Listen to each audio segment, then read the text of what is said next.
Bonjour à vous la team, j'espère que vous allez bien. Donc on va débriefer le match entre le PSG et Strasbourg pour cette reprise de la Ligue 1 après cette Coupe du Monde. Il faut qu'on voit certaines choses. Bon, voilà, le PSG s'est imposé 2-1 par une réalisation de Marquinhos et de Mbappé. Et pour Strasbourg, je pense que c'est Thomasson qui a marqué, de mes souvenirs, si je me rappelle bien. Franchement, que dire de ce match? Vraiment, voilà, c'est...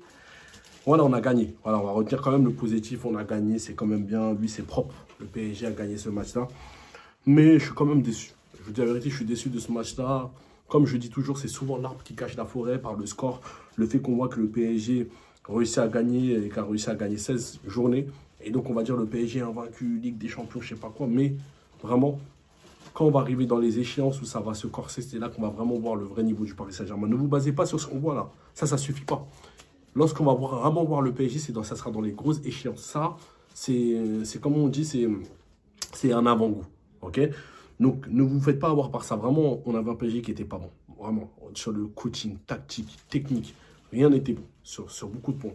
En fait, il y avait beaucoup d'individualité. Je me suis dit que peut-être Galtier, cette pause de la Coupe du Monde, ça allait peut-être le remettre à ce qu'il puisse réfléchir à comment essayer d'élaborer un jeu qui est plutôt collectif. Mais là, vraiment, malgré que oui, il y a des cas, je ne vais pas les en vouloir, ils étaient à la Coupe du Monde. Mais il y a certains, ils étaient là quand même. Il y a certains qui étaient là. Et il y a certains aussi qui étaient là depuis longtemps parce que leur équipe nationale a été éliminée depuis longtemps.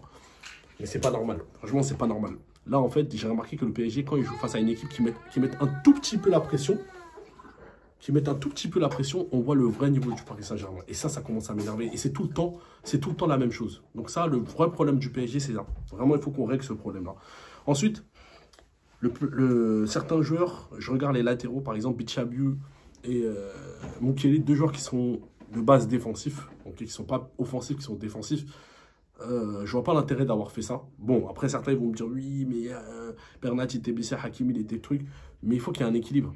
Il faut qu'il y ait un équilibre. Et surtout, Bichabu, il n'a pas d'expérience. Tu ne peux pas le mettre à ce poste-là. C'est un joueur qui est lourd, qui est grande taille, il fait 1m96. Si tu le mets à gauche, alors que c'est un joueur qui est défenseur central.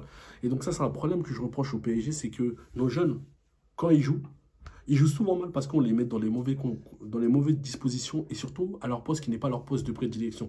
Et ça, c'est une réalité. Et donc, bon, voilà, il a été bon défensivement, mais ce qu'on demande à un latéraux, il n'a pas fait le taf qu'on demande à un latéraux. Après, voilà. Ça sera peut-être une cause pour qu'il sera en défaveur en termes de confiance. Pourquoi? Par rapport au fait qu'il n'a pas été mis dans des bonnes conditions. C'est-à-dire que le prochain match, lorsqu'il va jouer en tant que défenseur central, ça sera très compliqué parce que le premier match, on l'a critiqué, les gens ils vont le critiquer. Ils vont dire, ah, il n'a pas été bon, nanani, nanana. Donc, psychologiquement, ça va rester. Et quand il va faire un match à son poste de prédilection, les gens ils vont dire, oui, non, mais regarde, là, il a déjà son poste de prédilection. Non, il ne faut pas regarder, il faut aller beaucoup plus loin que ça. Le premier match d'un jeune joueur, ça va être décisif pour le reste par la suite. Si le premier match, il n'est pas bon, souvent, ça va très mal se passer parce que le joueur, il va être psychologiquement, il va être atteint. Et quand on va le mettre à son poste de prédilection, il ne va pas faire le taf. Pourquoi? Parce que son premier match, il l'a encore dans la tête. Et ça, il faut faire très attention. Il faut faire très, très, très attention parce que ça va jouer. Ça va jouer dans les performances du Paris Saint-Germain. Ensuite, Mukele aussi qui ne montait pas assez. Ou des fois, lorsqu'il montait, on ne lui donnait pas le ballon. J'ai l'impression que, en fait, les latéraux, quand tu joues face à une équipe qui est bien organisée comme Strasbourg, il te faut du surnombre offensivement. Et là, j'ai remarqué qu'en fait, le PSG, on n'a toujours pas changé ce problème-là. Le fait que les attaquants, ils sont livrés à eux-mêmes. Que ça soit vraiment un 3 et le reste tout derrière, vraiment c'est un gros problème. Et Ekitike qui n'a pas été bon aussi, c'est une réalité.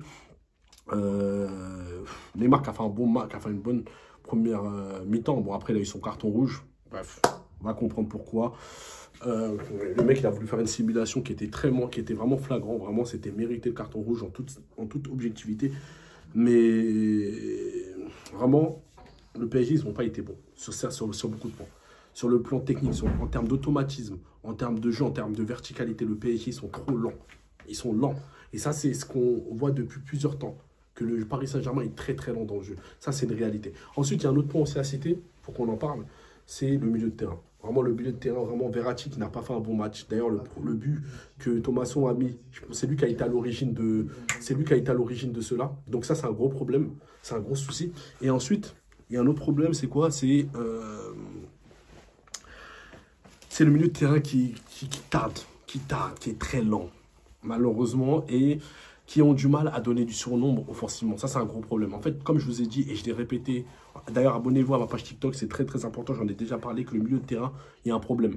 Il y a un gros problème. Le fait qu'on a acheté Vitinha, on pensait que ça allait régler l'affaire, c'est faux. On n'a pas de joueur box-to-box, on n'a pas de joueur qui va au contact.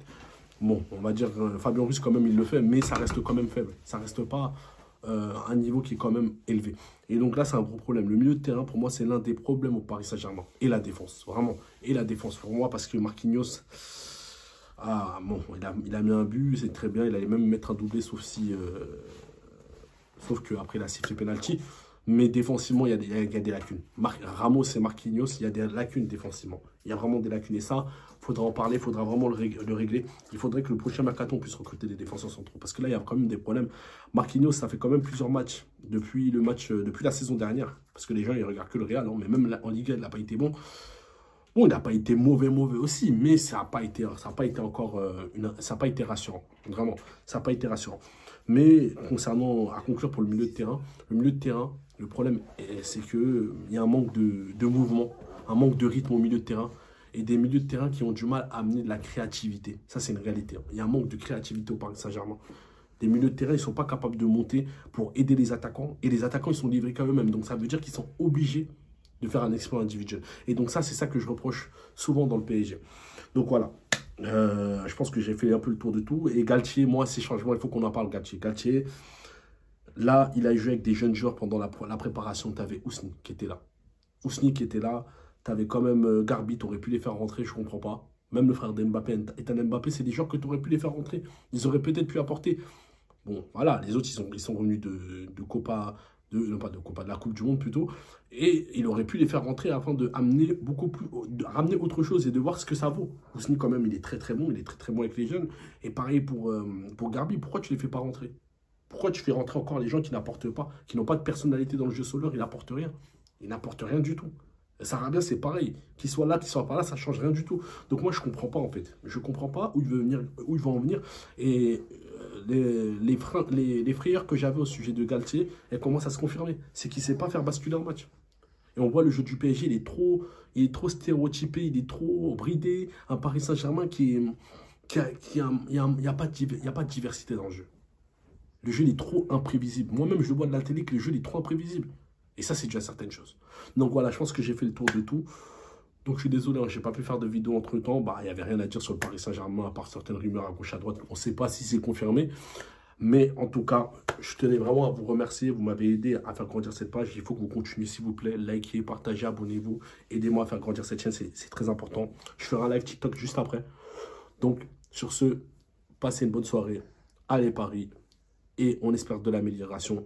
Et voilà.